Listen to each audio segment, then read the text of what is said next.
Revanth Reddy football ఆడటం కాదు, ప్రజలు ఆయన్ను ఫుట్బాల్ ఆడే రోజులు దగ్గరలో ఉన్నాయన్నారు మాజీ మంత్రి హరీష్ రావు. మెదక్ జిల్లా నర్సాపూర్లో గెలిచిన బీఆర్ఎస్ సర్పంచులను సన్మానించారు. అందాల పోటీలపై ఉన్న ప్రేమ రైతులపై రేవంత్ రెడ్డికి లేదని విమర్శించారు. కాంగ్రెస్ ప్రభుత్వం 2 ఏళ్లకు మించి ఉండదని హరీష్ రావు జోస్యం చెప్పారు.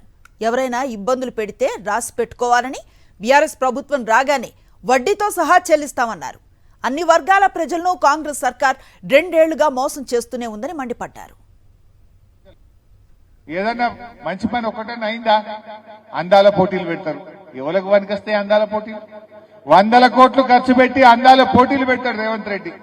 100 కోట్లు ఖర్చు పెట్టి ఫుట్బాల్ ఆడతాడు రేవంత్ రెడ్డి. నువ్వు ఫుట్బాల్ ఆడితే మాకేమొస్తుంది?